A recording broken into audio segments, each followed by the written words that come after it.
Waalaikumsalam. Ada pernyataan bahwa qada Allah pada manusia tidak bisa diubah, tapi doa mampu mengubahnya. Benarkah itu?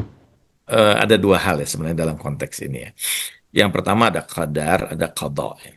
Hmm. Qada itu kalau dalam dalam secara teologis ini ya, secara teologis tentu qada itu adalah ketetapan yang sudah terjadi. Itu disebut Hmm. dengan qada. Qadi itu pemutus ya, gitu. Jadi qada itu adalah keadaan yang kemudian sudah terjadi seperti itu ya. Artinya itu sampai pada kodoknya. Walaupun kadang-kadang ada makna kodok dan kodar dimaknai bersamaan ya. Gitu. Tapi secara teologis ini ada kadar. Kadar ini kan ukuran yang masih kemudian bisa berproses, bisa terjadi. Dalam Al-Quran Allah mengatakan yamhullahu ma yasha wa yusbit wa indahu umul kitab. Allah menghapuskan satu eh, yamhullahu ma yasha wa yusbit. Allah meletak satu ketetapan dan menetapkan ketetapan yang lain. Ya. Hmm.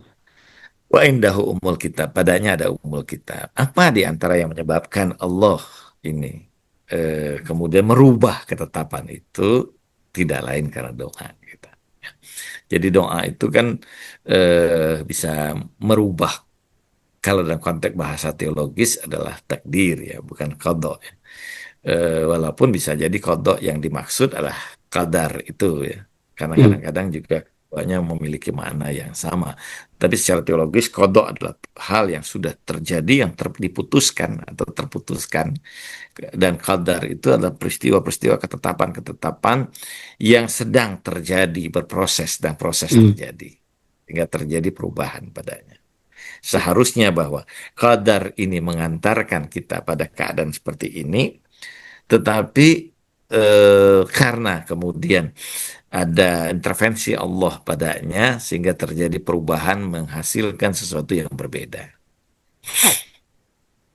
Oke, Sebagai baik. contoh misalnya kan, Ya. ya gitu. Contoh sederhana. Eh Kalau qadarnya orang yang jatuh misalnya dari ketinggian katakan lantai 7 misalnya dari satu gedung. Kesimpulan logikanya bahwa dia akan mati gitu kan, terhempas.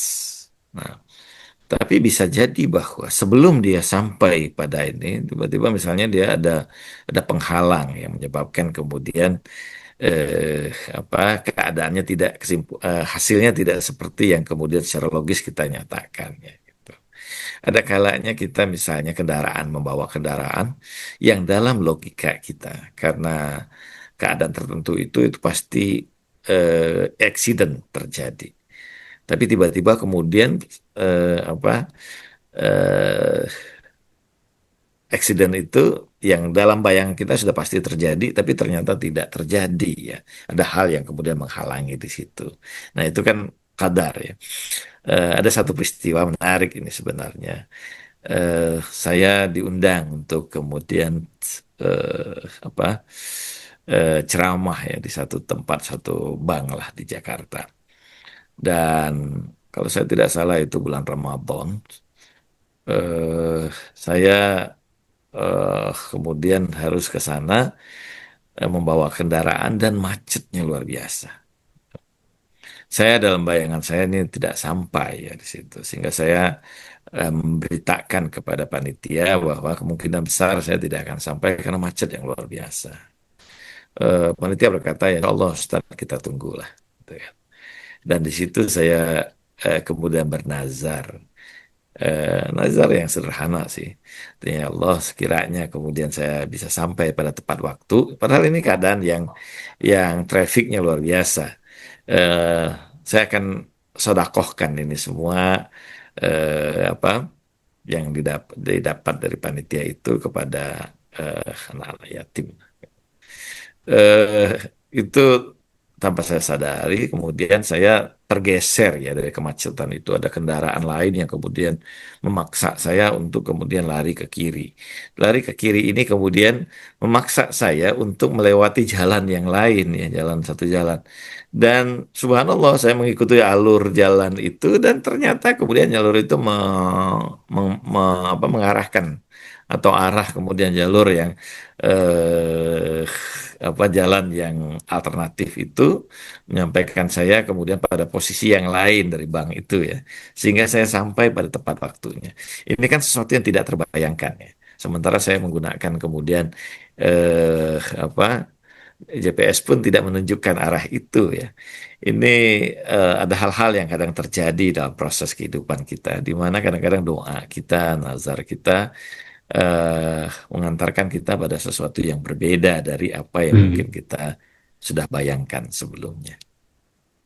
Izin Ustadz, apakah berdoa menggunakan bahasa keseharian itu sama afdolnya dengan berdoa menggunakan bahasa Arab? Karena dengan bahasa Arab sering tidak mengerti artinya. Saya tidak ingin mengatakan mana yang afdol ya, tapi doa yang kita sampaikan dengan bahasa yang eh, melalui bahasa kita sendiri mungkin bisa membawa kita lebih khusyuk karenanya ya. Walaupun kita dianjurkan untuk membaca doa-doa yang sudah diajarkan oleh Ahlul Bait kepada kita. Karena ya, kata-kata itu sendiri sebenarnya bukan sekedar sebuah kata-kata berbahasa Arab begitu saja, tapi memiliki nilai ruhaniyah yang luar biasa dari kata-kata itu. Dalam satu pernyataan Imam Khomeini mengatakan bahwa ketika kita misalnya membaca doa Kumail bin Ziyad, doa itu tidaklah sebenarnya menggambarkan keadaan kita. Apakah kita orang yang kemudian memang apa ya ketika bersedia dimasukkan ke dalam neraka dan kita akan berkata bahwa pada penghuni neraka itu eh, apa apa namanya bahwa eh, di dalam bait misalnya doa kumel itu aku akan beritakan tentang rahmatmu yang luar biasa misalnya ya kepada penghuni neraka. Itu kan bukan hakikat kita. Tetapi kenapa kemudian misalnya ada banyak bagian-bagian di dalam doa itu yang eh, apa bukan sebenarnya menunjukkan tingkatan diri kita, itu tingkatan yang jauh di atas kita. Tetapi kenapa itu kita dianjurkan untuk membaca itu? Karena pada bagian-bagian dari doa-doa yang sudah dilantunkan oleh para nabi, para rasul, atau para eh, orang-orang suci ini, mereka bukan berdoa sekedar kemudian dengan kata-kata yang biasa, tapi setiap kata-kata itu ada tuntunan-tuntunan ruhania yang membawa ruhania kita untuk menjadi lebih tinggi dan bernilai. Mungkin ini pernyataan aja. Cara keempat, ya yang tadi yang Imam Ja'far As-Shadiq ya, yang apa dikabulkannya oleh nanti di akhirat. Cara keempat, Allah mengabulkan doa hambanya, membuat ana merinding dan terharu, ingin nangis. Ya syari'ar ridha, wahai yang paling cepat ridhonya. Masya Allah. Ustaz, barangkali ada closing, Ustaz? Belum kita tutup Ya, dengan doa. doa sebagaimana Nabi mengatakan silahul mukmin, senjata orang beriman. Dan doa juga pada saat yang sama adalah upaya kita untuk memperbaiki keadaan ruhani kita. Jadi dengan berdoa ini itu bagian dari upaya kita untuk melakukan proses ruhaniyah pada diri kita masing-masing.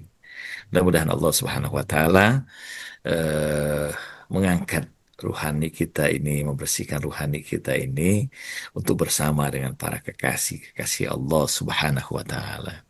A'udzubillahi minasyaitonirrajim. Bismillahirrahmanirrahim. Ya mukallibal qulubi wal absar. Ya mudabbiral laili wan nahar. Ya muhawilal hawil wal ahwal. Ilahi kaifa ad'uka wa ana wa kaifa aqta'u raja'i minka wa anta. Ilahi iza lam ad'uka fayastajibuli faman zallazi ad'uhu fayastajibuli. Ilahi iza lam atadarra'u ilaika fatarhamani faman zallazi atadarra'u ilaiha fayarhamuni. Ilahi iza lam as'aluka fayu'tini faman zallazi as'aluhu fayu'tiyani. Ya Allah, wahai yang membolak-balikan hati dan pandangan, wahai yang mempergilirkan malam dan siang, wahai yang merubah-rubah keadaan. Ya Allah, bagaimana mungkin aku berdoa kepadamu sementara diriku yang seperti ini? Tapi bagaimana mungkin aku memutuskan doa darimu? Karena engkau lazat yang maha memberi. Sebelum aku berdoa kepadamu, engkau sudah memberikan. Maka untuk apa lagi aku berdoa kepada selainmu? Ya, karena belum tentu mereka akan memberikan kepadaku. Ya Allah, sebelum aku tunduk kepadamu, engkau sudah mengasihi diriku. Maka untuk apa lagi aku tunduk kepada selainmu? Karena tidak ada yang akan mengasihi diriku. Ya Allah, sebelum aku memohon kepadamu, engkau sudah memberikan kepadaku. Untuk apa lagi aku memohon kepada selainmu, yang belum tentu mereka akan memberikan untukku. Wahai Zat yang Maha Pengasih dan Penyayang, lindungilah kami dalam kehidupan kami ini. Bantulah kami untuk berjalan menujumu. Birahmatika ya Arhamar Rahimin. Walhamdulillahirabbil alamin. Wassalamualaikum warahmatullahi wabarakatuh.